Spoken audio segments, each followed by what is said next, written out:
کو بلا کے لاؤ. جب بلانے گئے تو رستے میں عورت پہ نظر پڑی. پہلی نظر تو معاف ہے لیکن دوبارہ دیکھ بیٹھے.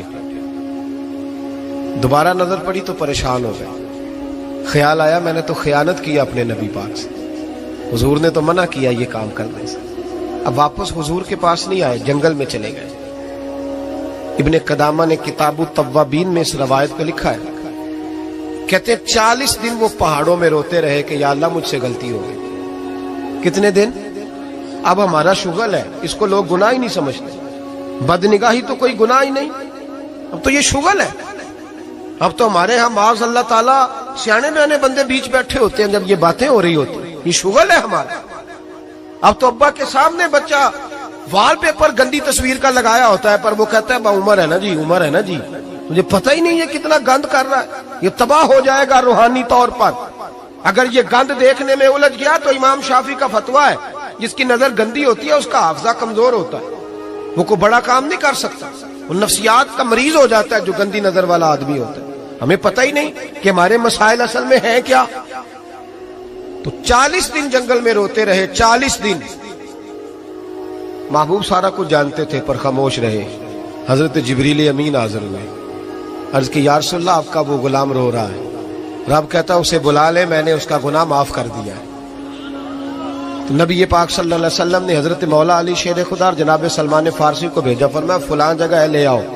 کہتے ہیں جب ہم گئے تو 2 پہاڑوں کے درمیان جناب سالبہ تڑپ کے رو رہے. ہمیں دیکھ کے اور روئے. کہنے لگے علی میرے بارے میں کوئی آیت تو نہیں نازل ہو گئی؟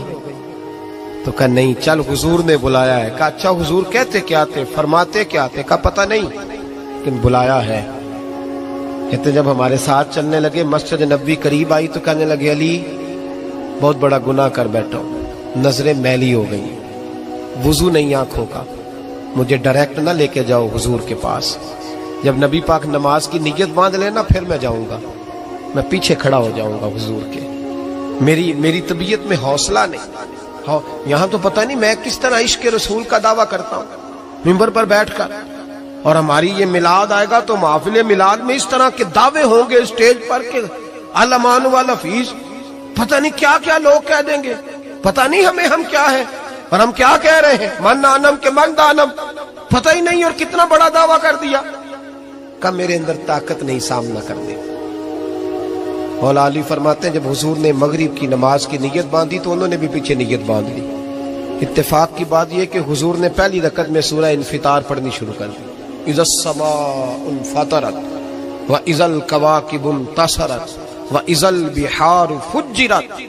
کہتے ہیں جب محبوب اس آیت پہ پہنچے نا کہ یا ایھا الانسان ما غرک بربک الکریم, اے انسان تجھے کس چیز نے دھوکے میں ڈال دیا, حالانکہ تیرا رب تو بڑا ہی کرم کرنے والا ہے.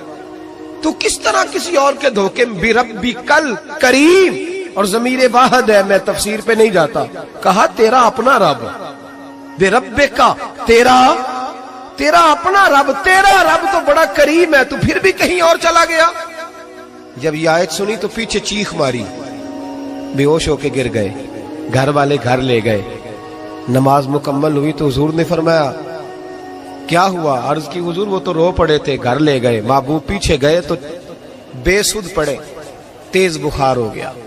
نبی کریم سرہانے بیٹھے اور ان کی گردن کو اٹھا کر سر کو گود میں رکھا, اور جب بالوں میں دستے مبارک پھیرا تو آنکھیں کھول دی اور جھٹ سے اپنا سر زمین پہ رکھ کے کہنے لگے حضور میں اس قابل نہیں کہ آپ کی گود میں میرا سارا ہے, اس قابل نہیں, بڑا مجرم. تو محبوب نے فرمایا تجھے مبارک ہو, رب نے تجھے معاف کر دیا ہے, اللہ بھی راضی ہے, میں بھی راضی ہے. اب حضور کے قدموں کے قریب آئے تو کہنے لگے حضور آپ راضی ہیں؟ کہا راضی.